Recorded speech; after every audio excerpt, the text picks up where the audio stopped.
ಆರಂಭದಲ್ಲೇ ವಿವಾದದ ಕಿಡಿ ಹೊತ್ತಿಸಿದ ಜಮೀರ್ ಬರೆದ ಪತ್ರ ಡಿಕೆಶಿಗೆ ತಲೆನೋವಾಗುತ್ತಾ?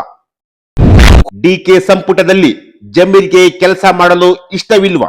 ನಮಸ್ಕಾರ ವೀಕ್ಷಕರೇ, ಸುಪ್ರೀಂ ಟಿವಿ ನ್ಯೂಸ್ಗೆ ಸ್ವಾಗತ. ನಾನು ಅಶ್ವಥ್. ವೀಕ್ಷಕರೇ, ಜಮೀರ್ ಅಹಮದ್ ಖಾನ್ ಈಗಾಗಲೇ ಡಿಕೆ ಶಿವಕುಮಾರ್ ಅವರ ಸಚಿವ ಸಂಪುಟದಲ್ಲಿ ಸಚಿವರಾಗಿ ಕೆಲಸ ಮಾಡ್ತಿದ್ದಾರೆ. ಡಿಕೆ ಶಿವಕುಮಾರ್ ಅವರು ಜಮೀರ್ ಅವರನ್ನ ತೆಗೆದುಕೊಳ್ಬೇಕಾ ಬೇಡವಾ ಅಂತಂತೇಳಿ ಬಹಳ ಸಂಕಷ್ಟಕ್ಕೆ ಸಿಲುಕಿದ್ರು. ಕಾರಣ ಇಷ್ಟೇ, ದಾವಣಗೆರೆ ಬೈ ಎಲೆಕ್ಷನ್ ಆ ವಿಚಾರಕ್ಕೆ ಸಂಬಂಧಪಟ್ಟಂತೆ ಜಮೀರ್ ಅಹಮದ್ ಖಾನ್ ಅವರು ಪಕ್ಷ ವಿರೋಧಿ ಚಟುವಟಿಕೆಯನ್ನು ಮಾಡಿದ್ದಾರೆ ಅನ್ನೋ ಒಂದು ಆರೋಪ ಅವರ ಮೇಲೆ ಕೇಳಿ ಬಂದಿತ್ತು. ಜೊತೆಗೆ ಹೈಕಮಾಂಡ್ ಕೂಡ ಜಮೀರ್ ಅವರ ಮೇಲೆ ಅಷ್ಟೊಂದು ಸಾಫ್ಟ್ ಕಾರ್ನರ್ ಕೂಡ ಇರಲಿಲ್ಲ. ಆದರೂ ಕೂಡ ಕೇರಳದ ಎಲೆಕ್ಷನ್ಗೆ ಹೋಗಿ ಜಮೀರ್ ಅಹಮದ್ ಖಾನ್ ಅವರು ಕಾಂಗ್ರೆಸ್ ಪರವಾಗಿ ಅಲ್ಲಿ ಮತಯಾಚನೆ ಮಾಡಿದ್ರು, ಮತ್ತೆ ಕಾಂಗ್ರೆಸ್ ಪರವಾಗಿ ನಿರಂತರವಾಗಿ ಕೆಲಸವನ್ನು ಕೂಡ ಮಾಡಿದ್ರು. ಸೊ ಅದೊಂದು ಕಾರಣಕ್ಕೋಸ್ಕರ ಎರಡನೇ ಪಟ್ಟಿಯಲ್ಲಿ ಜಮೀರ್ ಅಹಮದ್ ಖಾನ್ ಅವರಿಗೆ ಸಚಿವ ಸ್ಥಾನ ಸಿಕ್ತು. ಆದರೆ ಸಚಿವ ಸ್ಥಾನವನ್ನ ಅಲಂಕರಿಸಿದ ಮೇಲೆ ಜಮೀರ್ ಅವರು ಈಗ ಒಂದು ಆರಂಭದಲ್ಲೇ ಒಂದು ವಿವಾದದ ಕಿಡಿಯನ್ನ ಹೊತ್ತಿಸಿದ್ದಾರೆ.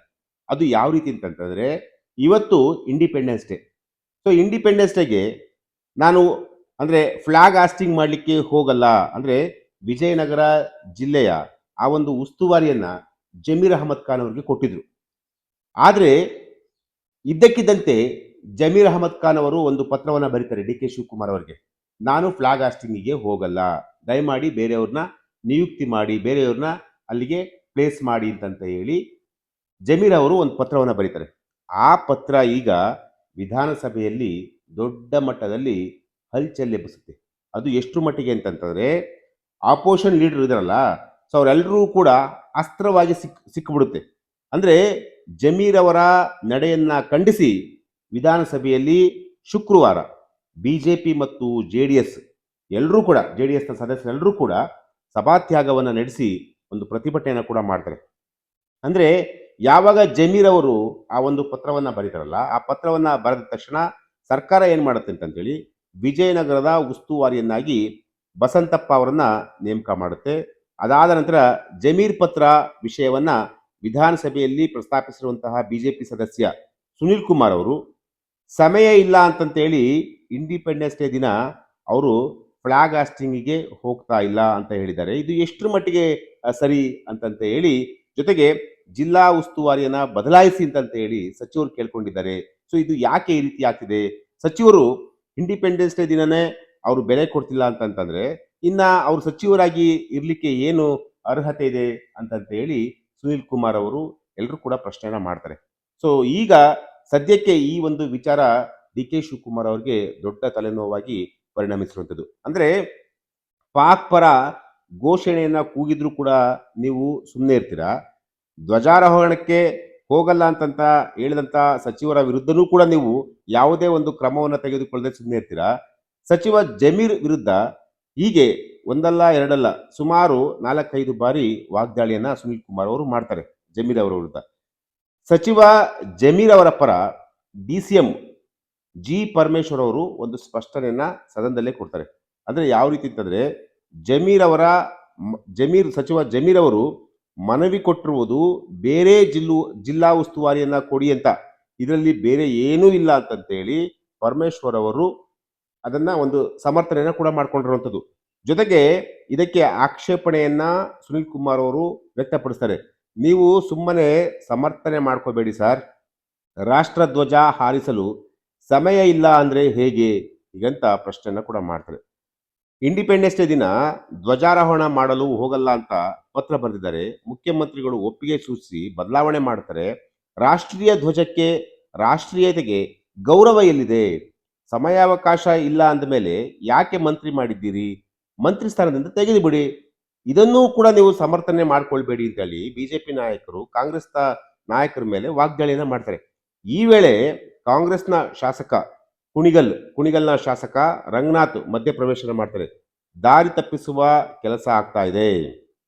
ಸಚಿವರು ತಮ್ಮ ಸಮಸ್ಯೆ ಹೇಳ್ಕೊಂಡಿದ್ದಾರೆ, ಎಲ್ಲದಕ್ಕೂ ರಾಜಕೀಯ ಬೆರೆಸಬೇಡಿ, ಇದು ಸರಿಯಲ್ಲ ಅಂತಂತೇಳಿ ಏನು ಕುಣಿಗಲ್ನ ಶಾಸಕ ರಂಗನಾಥ್ ಅವರು ಕೂಡ ಏನು ಒಂದು ವಿಚಾರವನ್ನ ಪ್ರಸ್ತಾಪ ಮಾಡ್ತಾರೆ. ಅದಾದ ನಂತರ ಏನು ಸ್ಪೀಕರ್ ಜಿ.ಎಸ್. ಪಾಟೀಲ್ ಅವರು ಮಧ್ಯಪ್ರವೇಶ ಮಾಡ್ತಾರೆ. ನೀವು ಈ ವಿಚಾರ ಚರ್ಚೆ ಮಾಡುವ ಮೊದಲು ನೋಟಿಸ್ ಕೊಡಬೇಕಾಗಿತ್ತು ಅಂತ ಹೇಳಿ ಹೇಳ್ತಾರೆ. ಅದಕ್ಕೆ ದೇಶದ ಸ್ವಾತಂತ್ರ್ಯ, ರಾಷ್ಟ್ರ ಧ್ವಜಕ್ಕಿಂತ ನೋಟಿಸ್ ಮುಖ್ಯವಾ? ಹೀಗಂತ ಸುನಿಲ್ ಕುಮಾರ್ ಅವರು ಕೂಡ ಪ್ರಶ್ನೆಯನ್ನ ಮಾಡ್ತಾರೆ. ಮತ್ತೆ ಸಮರ್ಥನೆಗೆ ಮುಂದಾದಂತಹ ಸಚಿವ ಜಿ ಪರಮೇಶ್ವರ್ ಅವರು, ಸಚಿವ ಜಮೀರ್ಗೆ ಆರೋಗ್ಯ ಸರಿಯಿಲ್ಲ, ಅದನ್ನ ನಮೂದಿಸಿದ್ದಾರೆ, ಹೀಗಂತ ಹೇಳಿ ಸಮಜಾಶಯನ ಕೊಡ್ಲು ಮುಂದಾಗ್ತಾರೆ. ಆಗ ಸುನಿಲ್ ಕುಮಾರ್ ಏನ್ ಮಾಡ್ತಾರೆ ಅಂತಂದ್ರೆ, ಆರೋಗ್ಯ ಸರಿ ಇಲ್ಲ ಅಂತ ಎಲ್ಲೂ ಪತ್ರದಲ್ಲಿ ಹೇಳಿಲ್ಲ. ಆರೋಗ್ಯದ ಸರಿ ಇಲ್ಲ ಅಂತಂತಂದ್ರೆ ಮಂತ್ರಿಯನ್ನೇ ಬದಲಿಸಿ ಅಂತ ಬಿಜೆಪಿ ಶಾಸಕರು ಒತ್ತಾಯಿಸಿದ್ದಾರೆ. ಸರ್ಕಾರದ ಉತ್ತರಕ್ಕೆ ಸಮಾಧಾನಗೊಳ್ಳದಂತಹ ಬಿಜೆಪಿ ಹಾಗೂ ಜೆಡಿಎಸ್ನ ಶಾಸಕರು ಸಭಾತ್ಯಾಗವನ್ನ ಮಾಡ್ತಾರೆ. ಸೊ ಇದು ದೇಶಕ್ಕೆ ತೋರಿದ ಅಗೌರವ. ಸ್ವಾತಂತ್ರ್ಯ ದಿನಾಚರಣೆಯಲ್ಲಿ ಭಾಗವಹಿಸಲು ಜಮೀರ್ಗೆ ಆಗ್ತಿಲ್ಲ ಅಂತ ಹೇಳಿದ್ಮೇಲೆ ಡಿ ಕೆ ಶಿವಕುಮಾರ್ ಅವರು ಅವ್ರ ಮೇಲೆ ಕ್ರಮವನ್ನು ತೆಗೆದುಕೊಳ್ಬೇಕು ಅಂತೇಳಿ ಪ್ರತಿಪಕ್ಷ ನಾಯಕ ಅಂದ್ರೆ ಆರ್ ಅಶೋಕ್ ಅವರು ಕೂಡ ಆಗ್ರಹ ಮಾಡಿರುವಂತಹದ್ದು. ಅಂದ್ರೆ ಯಾವ ಕಾರಣಕ್ಕೋಸ್ಕರ ಜಮೀರ್ ಅವರು ಈ ರೀತಿಯಾಗಿ ನಡೆದುಕೊಂಡ್ರು? ಯಾಕಂತಂದ್ರೆ ಇದು ಎಲ್ಲೋ ಒಂದ್ ಕಡೆ ಸರ್ಕಾರಕ್ಕೆ ಸಾಕಷ್ಟು ಮುಜುಗರವನ್ನ ತಂದೊಡ್ಡುವಂತಹ ಒಂದು ಸನ್ನಿವೇಶ ಆಗಿರುವಂತಹದ್ದು. ದೇಶಕ್ಕೆ ತೋರಿದ ಅಗೌರವ, ಸ್ವಾತಂತ್ರ್ಯ ದಿನಾಚರಣೆಯಲ್ಲಿ ಭಾಗವಹಿಸಲು ಆಗುತ್ತಿಲ್ಲ ಎಂದು ಸಚಿವ ಜಮೀರ್ ಅಹಮದ್ ಖಾನ್ ಅವರ ವಿರುದ್ಧ ಮುಖ್ಯಮಂತ್ರಿ ಡಿ ಕೆ ಶಿವಕುಮಾರ್ ಅವರು ಕ್ರಮ ಕೈಗೊಳ್ಳಬೇಕು ಅಂತೇಳಿ ಆರ್ ಅಶೋಕ್ ಅವರು ಕೂಡ ಆಗ್ರಹಿಸಿದ್ದಾರೆ. ಜೊತೆಗೆ ಆಗಸ್ಟ್ 15ರಂದು ಧ್ವಜಾರೋಹಣ ಕಾರ್ಯಕ್ರಮಕ್ಕೆ ಹಾಜರಾಗಲು ಸಾಧ್ಯವಿಲ್ಲ ಅಂತೇಳಿ ಸಚಿವ ಜಮೀರ್ ಅವರು ಹೇಳಿದ್ದಾರೆ. ಸ್ವಾತಂತ್ರ್ಯ ಹೋರಾಟಗಾರರು ಮನೆ ಆಸ್ತಿ ಕಳೆದುಕೊಂಡು ಜೈಲಿಗೆ ಹೋಗಿದ್ದರು, ಹಲವರು ಪ್ರಾಣವನ್ನ ಕಳೆದುಕೊಂಡಿದ್ದಾರೆ. ಆದರೆ ಈ ಸಚಿವರಿಗೆ ಇಂತಹ ಮಹತ್ವದ ಕಾರ್ಯಕ್ರಮದಲ್ಲಿ ಭಾಗವಹಿಸಲು ಸಮಯವಿಲ್ಲ. ಇಂಥವರನ್ನ ಮುಖ್ಯಮಂತ್ರಿ ಡಿ ಕೆ ಶಿವಕುಮಾರ್ ಅವರು ಸಚಿವರನ್ನಾಗಿ ಮಾಡಿದ್ದಾರೆ. ಇದು ಸಚಿವ ಜಮೀರ್ ಅಹಮದ್ ಖಾನ್ ಅವರು ದೇಶಕ್ಕೆ ಮಾಡಿರುವಂತಹ ಅಪಮಾನ. ಈ ರೀತಿ ಮಾಡುವುದು ಸಂವಿಧಾನಕ್ಕೆ ತೋರುವಂತಹ ಒಂದು ಅಗೌರವ ಅಂತೇಳಿ ಆರ್ ಅಶೋಕ್ ಅವರು ಈಗ ಸರ್ಕಾರವನ್ನ ಟೀಕೆ ಮಾಡಿರುವಂತಹದ್ದು.